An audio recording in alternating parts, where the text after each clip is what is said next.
Hi, dear friends. Good morning. Assalamu alaikum. Shalom. Namaste. Sat Sri Akal. Ni hao. Well, uh, today I'll talk about concerns raised by some of my friends and are of importance to everyone, especially in Pakistan and India as well.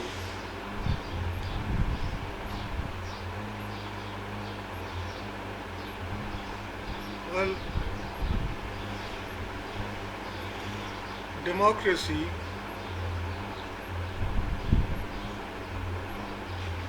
as I have said many times, that ensures not only transparency and fair play, but also guarantees the fundamental freedoms of the people.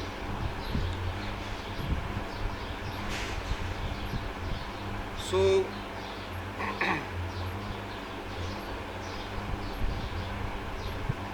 in democratic setup, people can have true freedom. Their civil, economic, and political rights are being uh, guaranteed in democratic setup. And true democracy comes through truly democratic political organizations.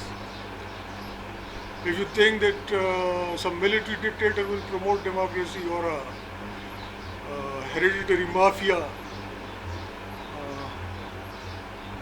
which is enjoying the honorary title of a political organization, will promote democracy, that is not possible.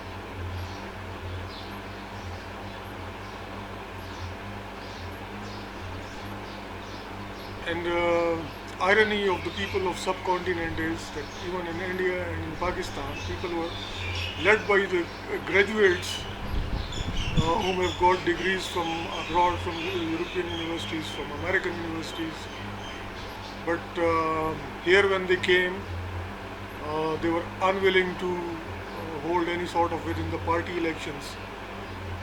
Then they have also tried to mislead the people towards Nazism and fascism.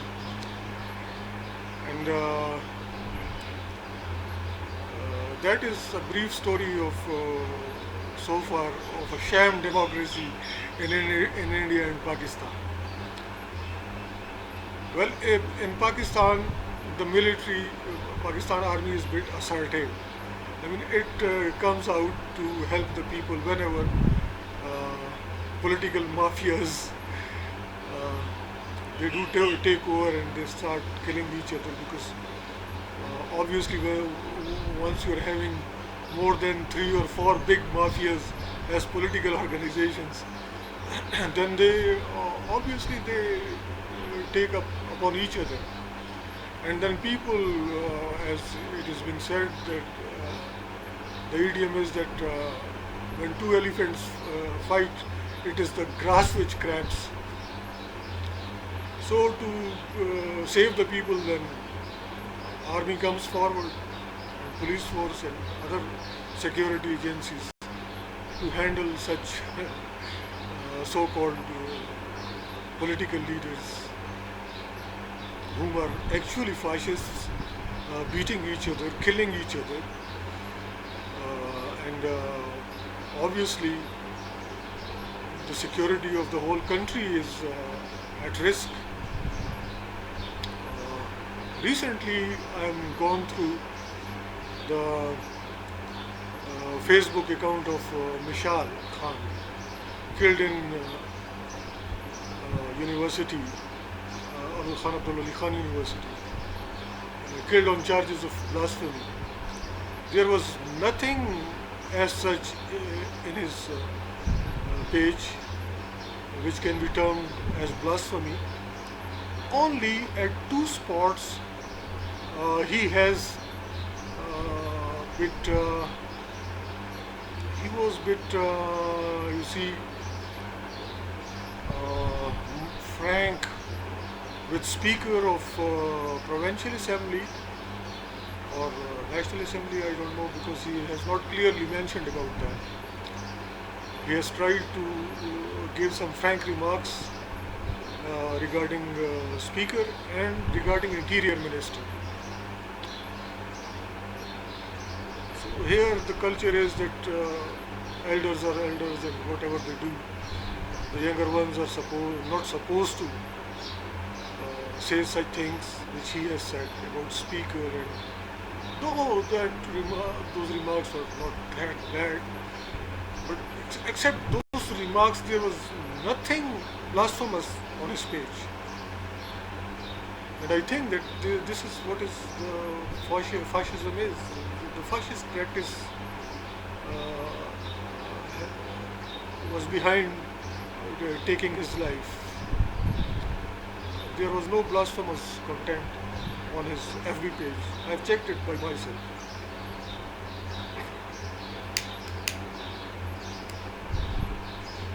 Such things are likely to happen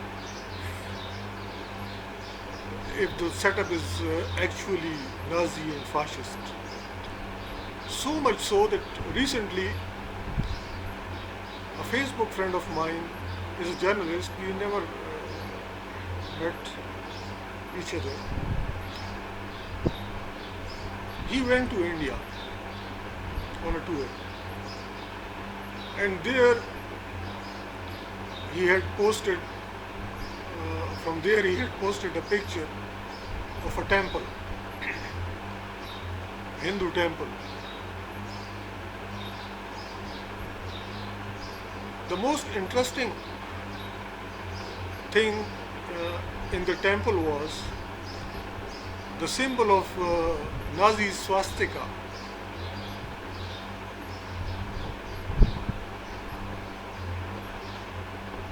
So even the extremists of India or religious section of that Hindu society, their minds are influenced by Hitler. The situation is very complex here. Masses were not led by the popular leaders towards true democracy. Within the party elections, provision of fundamental rights guaranteed by the Constitution of India and Pakistan, creation of a welfare state. Popular leader like Madam Indira Gandhi, she ruled India through, for longer period of time through emergency. She curbed the fundamental rights of the people on different pretexts. Every dictator is having many reasons to curb the fundamental rights of the people. So this is what is the irony of this region. And I by myself am very clear about it. As journalist, I rarely appreciate these so-called leaders. I do appreciate even if they take a little step towards democracy. Me and Nawaz Sharif did that, and in many of my talks I had mentioned him that he is moving his party towards, though it is too late for him now, but somehow his party is on the right track. If they continue with within the party elections, that is a big breakthrough in attainment of true democracy in Pakistan. So, and And I think that others shall also follow the suit.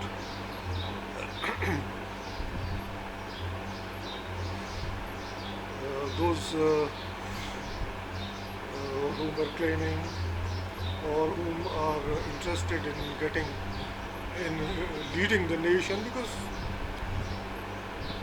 our in Pakistan the situation is that our bureaucracy, our army, they are filled with highly educated people,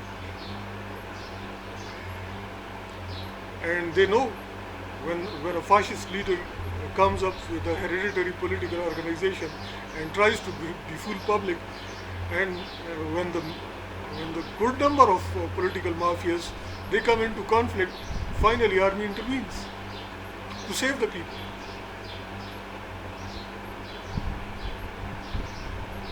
And I don't think that engineered elections and stuffing of ballots, uh, rigging and all that methods do guarantee uh, real potent leadership to anyone. Bureaucracy knows all about that. Army knows about that. We journalists, we know. I have seen many videos that election commission officers are stamping the ballots by themselves, because people are also uh, they do not the turnover in elections that become low, because when you don't have genuine leadership, truly democratic, uh, nobody can befool a large number of people in Pakistan or in India as well. So we must be very realistic while analyzing our national security issues and all that. Bombs and bullets and everything, these are also good. But actually, provision of fundamental rights to our people, that guarantees the true security of our state. Because once the people are loyal, they do pay taxes, they do invest money, and they do have a faith in their government and state as well. And if the state is a welfare one, then that loyalty is also increased. So this is the way out. There is no other way out. I mean, going this way and that way, that will not lead anyone to anywhere in these two developing countries. I went a bit deep into all this when a major of Pakistan Army had requested that I shall investigate regarding the murder of Mohtarama Benazir Bhutto. And as we all know, that when we do look into a crime, then that person is also important who committed that crime. And being literate beings, we also focus on that environment which has created that criminal mind. So once you are having a godfatherly attitude as a political party leader, don't think that your fate will be decided with the ballot. Definitely the bullets will be there. And since long it is happening, too many political leaders are killed, from Liaquat Ali Khan to Mohtarama Benazir Bhutto, even the murder of Zulfikar Ali Bhutto.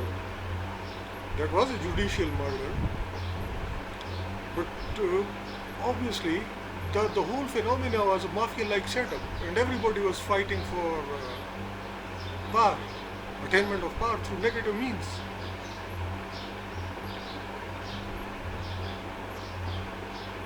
So I went a bit deep into all this issue, and my findings are that we shall move towards a true democracy.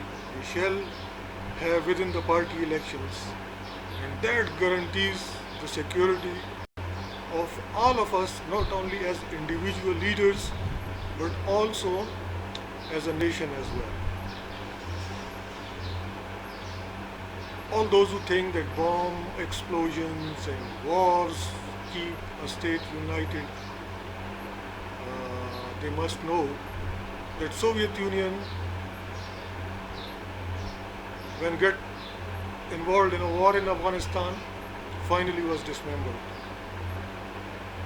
Was a equal superpower. Soviet Union was a equal superpower with United States of America. In days of Soviet Union, we were living in a bipolar world. We were having two superpowers. Cold War was going on between American bloc countries, Soviet bloc countries, and luckily Pakistan was in camp of United States of America. So the final victory was of Americans, because their system is democratic, truly democratic, and they have ended tyranny and oppression to larger scale within United States of America. So they have succeeded, and Pakistanis are having this advantage that their allies, they were in alliance with United States of America throughout the Cold War era. Now the Republicans are in power, and they can help Pakistan towards attainment of true democracy. And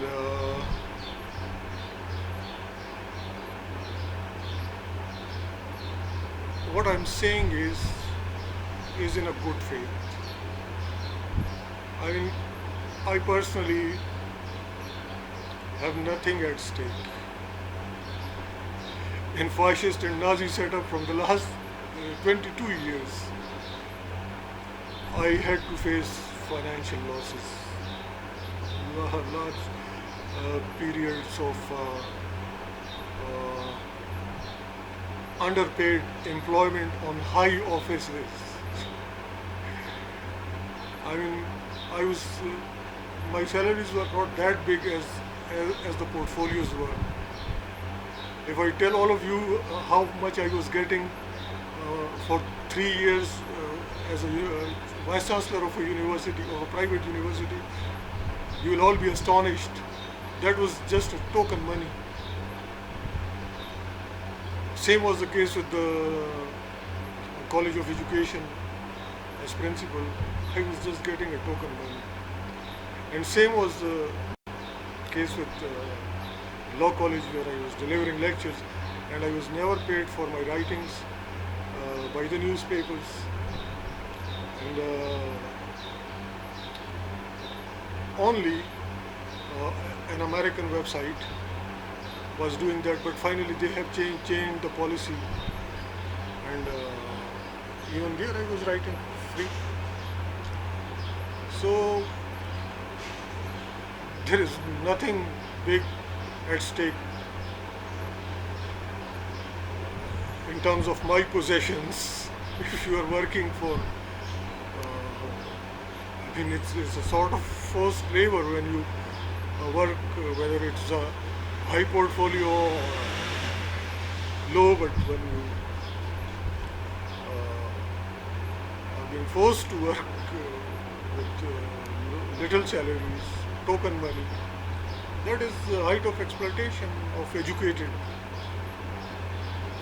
And that is why the brain drain is there. I mean, the moment many of my colleagues, they are now in the United States of America and Great Britain, where they are paid well. In Scandinavian countries, most of them are there. But my situation is altogether different. I mean, my temperament is like this, that when I went to visit United States of America, that was, I was a member of a delegation. I never get impressed from anyone. I like my country.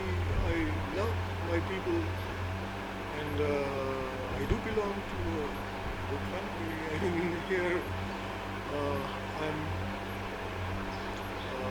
supported by my family, so I love my country and my friends as well. So I never had opted to go anywhere abroad. I know the problems in it.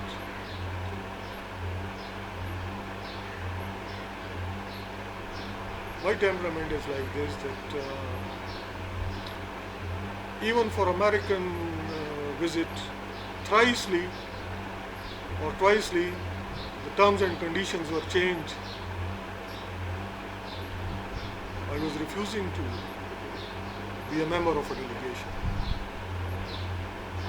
When the terms were changed, then finally I agreed. So what I'm telling you, my fellow journalists and all that,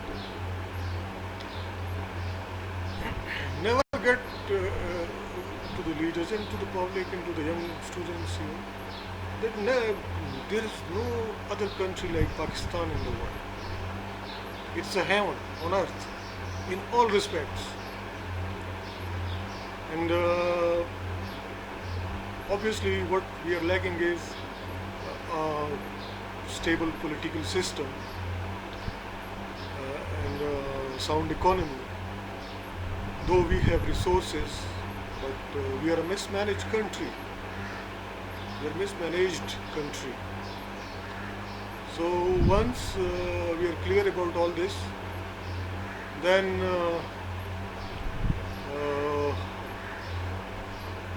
we can put our efforts. I mean, once we know the problem, then we can come up with its resolution too. And as I have narrated earlier, as I have said earlier, that we are a rich country, and if we manage our country in a better way, and for that we need educated leadership, true democracy in which transparency, rule of law is there, and where the respect for private property is there. If we can make it a welfare state, where we can extend unemployment allowance to our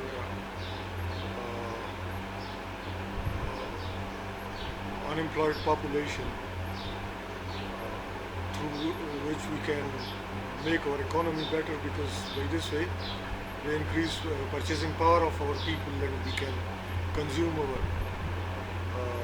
agricultural and industrial products through our own population. So that circle of money circulation that completes when our people are having money. And actually, what I'm saying is that is there in Great Britain, in the United States of America. And I'm not that matter of fact type of guy, person. So actually, this concept of welfare state is based upon sort of human thinking, which is good for humanity at large. And luckily, it gives a boost to the economy as well. So, this is what we are lacking here. And I don't think that by pointing scores against each other and by thinking ourselves big and others small. That kind of attitude or behavior will not lead us towards anywhere. We shall work as a team towards achievement of the goal of true democracy, of a welfare state, and by this way, we all, people of subcontinent, we can move forward.